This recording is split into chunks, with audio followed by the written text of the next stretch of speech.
Na mtazamaji, karibu kwa taarifa kamili.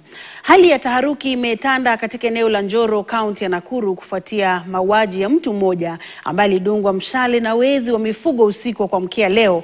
Wakazi wenye hamaki walifanya maandamano na kufunga barabara ya Njoro kuelekea Mau Narok wakilalamikia kudorora kwa hali ya usalama katika eneo hilo. Wakati huo huo, maafisa wa polisi wamefurusha makundi ya vijana na baadhi ya wakazi katika shamba lenye utata la Ngongongeri, waathiriwa wakishtumu maafisa wa polisi kwa madai ya kukaidi amri ya mahakama. Mwanahabari wetu Ken Gashuhi na taarifa hiyo kwa kina. Makabiliano makali yalizuka eneo la Njoro, kaunti ya Nakuru baada ya polisi kukabiliana na raia waliojawa na hamaki na kufunga barabara hii ya Njoro kuelekea Mau Narok Jumatatu asubuhi. Hii ni kufuatia mauaji ya mzee Anthony Njogu Mwangi aliyedungwa kwa mishale na wezi wa mifugo waliovamia makazi yao usiku wa manane. Kajaribu kuiba wakashindwa. Wakati waliona wamejulikana ndio waliacha kama mpiga mishale mingi huko. Nilipata anko yangu na tu kumpindua, ameilalia hivi tu.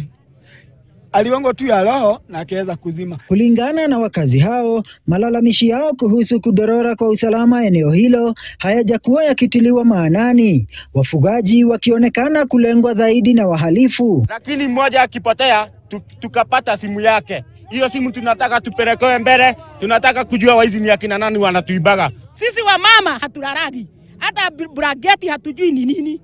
Tunararaga na mareso juu, tutajua tutatoka, ni lazima kuibiwe. Maandamano hayo yaliyofanyika kwa zaidi ya saa 6 yalisitisha shughuli za uchukuzi kwenye barabara hii kabla ya maafisa wa polisi kuwatawanya kwa kufyatua risasi hewani.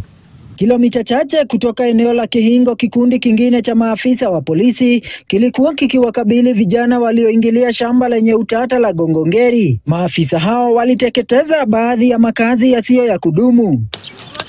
Watu wanaodai kuwa wamiliki wa shamba hilo wakiwashtumu maafisa wa polisi kwa kuharibu mimea yao wakati wa operesheni hiyo. Sijawahi tena ona maskari wale wenye anakucha shamba ile yenye ako na dispute kung'oa vitu ya watu.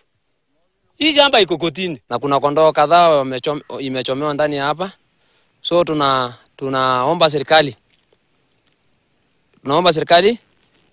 tupigania haki hata sisi juu. Hata sisi ni wakazi wa Nakuru County. Kamanda wa polisi kaunti ya Nakuru Emmanuel Opuru amethibitisha visa hivyo viwili, akisema kuwa waliolengwa kwenye shamba la Ngongongeri sio wamiliki halisi.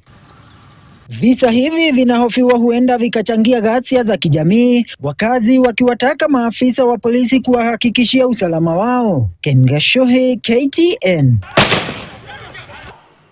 Na mtazamaji, siku chache tu kabla